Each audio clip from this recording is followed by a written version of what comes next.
Good afternoon, everyone. This is day 30 of the Trump Republican shutdown, and House Republicans remain on vacation. They've canceled votes for 5 consecutive weeks. House Republicans are missing in action. Yet, Speaker Mike Johnson is saying the quiet part out loud. It's extraordinary that earlier today, Mike Johnson admitted that Republicans are willing to starve hungry children in this country and take away SNAP benefits starting on November 1st so they can pressure Democrats into gutting the health care of the American people. That's what Mike Johnson admitted to just a little while ago. That's extraordinary. But it's what we know to be the case. For Republicans, from the very beginning of this presidency, cruelty has been the point. And what has been driving their policy agenda is to make life better for the wealthy, the well-off, and the well-connected. That's what the one big ugly bill was all about. Largest cut to Medicaid in American history, ripping food away from the mouths of children, seniors, veterans, and families, and all of this was done to provide massive tax breaks to their billionaire donors. And now, as we approach November 1st, just 2 days from now, the beginning of open enrollment, tens of millions of Americans, including many in the state of Louisiana, are about to experience dramatically increased premiums, co-pays, and deductibles that will bankrupt them because of Republican refusal to extend the Affordable Care Act tax credits.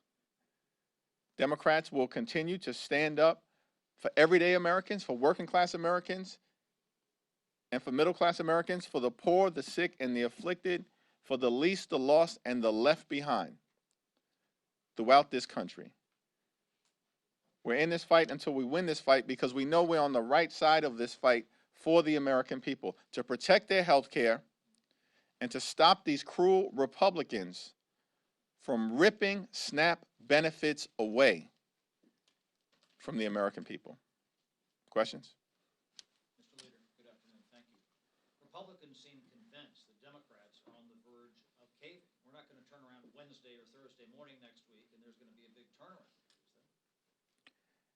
Republicans have been delusional from the very beginning of this government shutdown situation that they visited on the American people.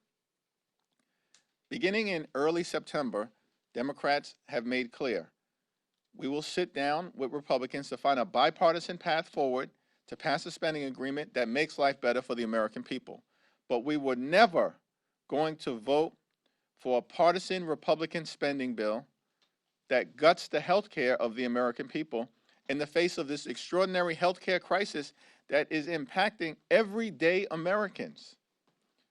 Earlier today, several of us in the House Democratic Caucus met with people from West Virginia, North Carolina, and South Carolina who are on the brink of having their health care ripped away from them.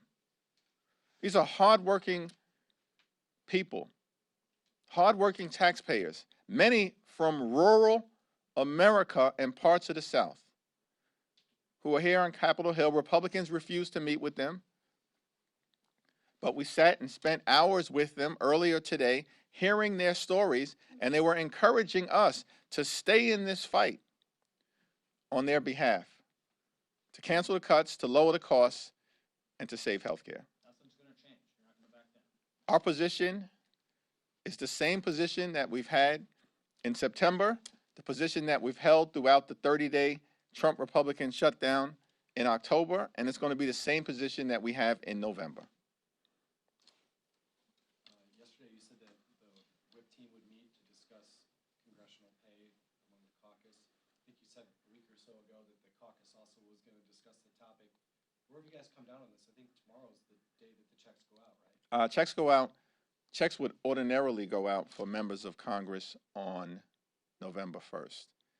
And it's an individual decision that everyone is going to have to make in terms of their own circumstances. And, you know, individual members will make those decisions and then communicate with their constituents, as I plan to do when I'm back home in Brooklyn. So you'll make that decision on November 1st, you'll make it clear what you're doing? On or before November 1st, I'll make it clear to my constituents back home in Brooklyn what I plan to do. Thanks. So the Trump administration, they announced some deliverables from his meeting with President Xi, including, you know, a resumption of large purchases of USD soybeans from China, crackdown on fentanyl shipments from China. The Trump administration said that they would reduce some tariffs in exchange. You've been critical of the president being in Asia during the final days of the month leading up to the snap cliff and the ACA open enrollment. Have you had a chance to look at the agreement, and do you think that the deliverables that the Trump administration said that they were able to get from China justify or was worth the president being out of the country in these final days of, you know, SNAP benefits about to expire, the ACA open enrollment starting without a resolution? How are you squaring those deliverables, that agreement, with the fact that the president was gone for these critical days? It appears to most reasonable observers that Donald Trump was punked on the world stage by the Chinese Communist Party.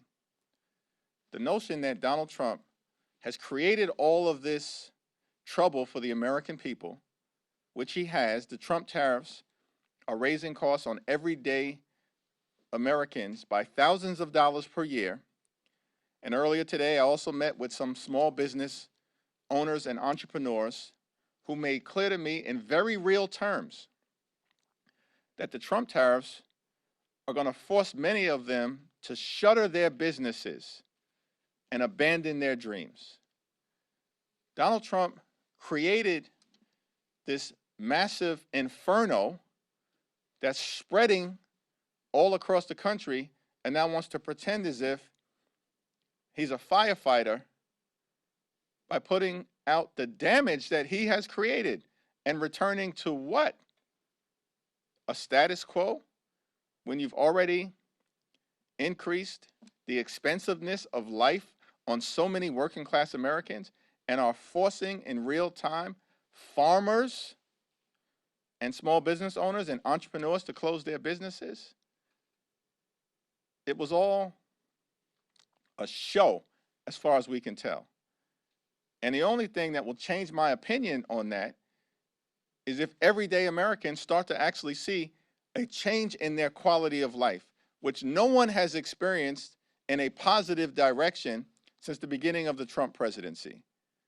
This is a president who repeatedly promised on the campaign trail that costs would go down. Costs haven't gone down. Costs continue to go up. Childcare costs up. Housing costs up. Electricity bills through the roof. Grocery costs up. Price of coffee out of control. And most importantly, in this moment, healthcare premiums about to dramatically skyrocket because of the Republicans' continued refusal to extend the Affordable Care Act tax credits. Republican policies are doing violence to the American people. That's the message that we heard from clergy members who were here on Capitol Hill from all across the country, particularly in the Deep South, earlier today. Policy violence coming from Republicans attacking the health care and the nutritional benefits of the American people. Thanks. I wonder if we could get your reaction to the apparent redistricting deal that was struck in Ohio. Does this help your efforts to retake the House? I haven't had a chance to review it. Thank you, Mr. Leader. As of today, both Delta and United Airlines have called for Congress to pass a clean CR. Is it now incumbent on Democrats to pass this CR and get these air traffic controllers paid who are experiencing delays and airport closures, and that's impacting other Americans as well? Is it your suggestion that the partisan Republican spending bill that has now been voted down by the Senate 13 different times that guts the health care of the American people is a so-called clean continuing resolution? It is already a bipartisan CR, as it has some Democrats and independent that's voting for it, and it is an extension of those Biden funding levels, and we're just seeing these impacts There's been- really there's- gather and build up. There's been bipartisan opposition to the partisan Republican spending bill in both the House and in the Senate. And that bipartisan opposition in the Senate has continued 13 different times. Republicans hold press conferences every day, and you know what they do? They lie to the American people. These people are stone cold extremist liars, starting from the very top. And they haven't spoken a word of truth to the American people other than what Mike Johnson admitted today, which is that they want to rip away SNAP benefits from 42 million Americans so they can pressure Democrats to continue Republican policies that would gut the health care of the American people. No thanks. We're not going to do it. And so I appreciate people from throughout corporate America urging the Congress to pass a bipartisan spending agreement. Over the last 30 days, we've said the same thing over and over and over again. We'll sit down with Republicans anytime, any place, anywhere, in order to reopen the government and act a spending agreement that actually meets the needs of the American people. That's been our criteria from the very beginning. A spending agreement that is bipartisan and that makes life better for everyday Americans in terms of their health, public safety, and their economic well-being, which means driving down the high cost of living in the United States of America, which Donald Trump and Republicans have made worse. Life is more expensive, and the overwhelming majority of everyday Americans know that the country is moving in the wrong direction. That's also why we're going to see the American people reject extremist Republicans and their policies on Election Day next Tuesday. I'm sorry. First row, yeah. I'll get to you next. Thank you, Mr. Leader. First, have you seen any data on how the suspension of food assistance programs may affect different parts of the country? And if so, is that at all affecting your decision, your political calculus here? There is no political calculus for us. We are fighting this battle not for partisan reasons, but because we're trying to lift up the quality of life of the American people. And the American people understand that there's a Republican health care crisis. The American people understand that Republicans have ripped away Medicaid from 14 million people. The American people understand that Republicans enacted the largest cut to nutritional assistance in American history when they cut $186 billion from their one big ugly bill. And now Republicans have the nerve to admit before the American people that ripping away SNAP benefits from 16 million children in this country and more than 1 million veterans is a pressure tactic designed to get the Congress to continue to gut the health care of the American people. It's very interesting to me that amongst the top 5 states that will suffer from the Republican decision not to spend the emergency funds that Congress already allocated, because the Trump administration has the money to ensure that not a single person in America goes hungry. Congress already allocated that money. They're making an affirmative decision to rip SNAP benefits away from the American people as a pressure tactic. That's what Mike Johnson said earlier today, and we reject that. And Republicans are hurting their own people. Louisiana is a top 5 state that will be hurt as it relates to causing people throughout this country to go hungry. Your former colleague in the New York State Senate, I believe, Claudia Tenney, said earlier today that the strategy that you and Senate Minority Leader Chuck Schumer are implementing is part of an old Albany playbook or a corrupt Albany playbook. Do you just have any reaction to the claims of that strategy? Over the last 6 to 8 weeks, the Democratic position has been the same. Cancel the cuts, lower the cost, save health care. Drive down the high cost of living, fix our broken health care system, and clean up corruption. And Republicans, They trot out a new conspiracy theorist each and every day. And now they've dusted one off from the state of New York. We haven't heard from her literally in years. And I mean, it's all falling on deaf ears because while they change their message every week, the only thing consistent is that they lie. As Democrats, we remain consistent in our policy position. Let's reopen the government. Let's enact a bipartisan spending agreement. Let's lower the high cost of living. Let's address decisively the healthcare crisis that Republicans are malignantly visiting on the American people. Leader Thune yesterday indicated there's been an uptick in bipartisan rank-and-file negotiations for ending the shutdown. Are you getting briefed or read in on those talks? What are you hearing from your colleagues? It's not clear to me that John Thune is being accurate when he reports that there's an uptick in bipartisan communication.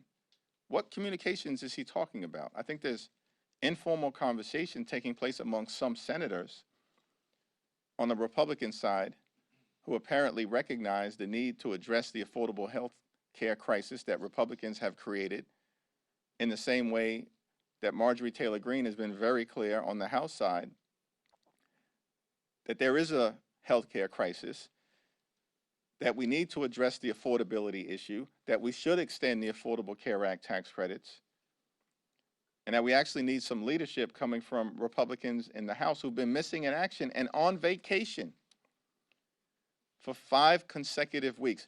They're going to get paid. Some of them have been camping and then publicly bragging about it.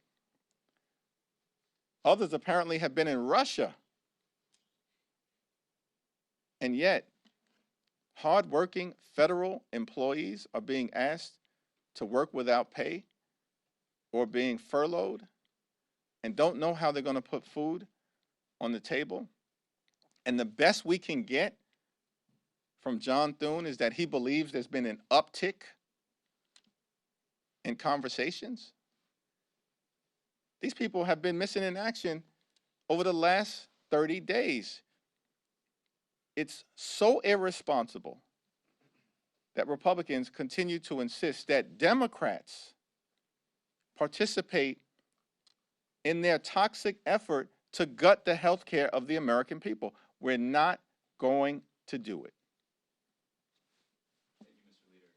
President Trump posted on True Social late last night that he wants to resume nuclear testing and is reportedly told the Pentagon to immediately resume U.S. nuclear weapons testing. I was wondering if I can get your reaction to that and what that means for some of our adversaries like Russia and China. Yeah, it appears that the resumption of nuclear testing would be a massive breach of international treaties that have been in place for decades. And it's just another example of Donald Trump and Republican policies going too far, being divorced from reality, and that Donald Trump and Republicans are not focused on the main thing that the American people want us in the Congress to address, which is why, as Democrats, we're going to continue to relentlessly focus on driving down the high cost of living in this country and fixing the healthcare system that Republicans have broken. Yesterday and today, Senate Democrats, particularly Senator Warner, have been upset about the GOP only Senate briefing about the strikes in the Caribbean.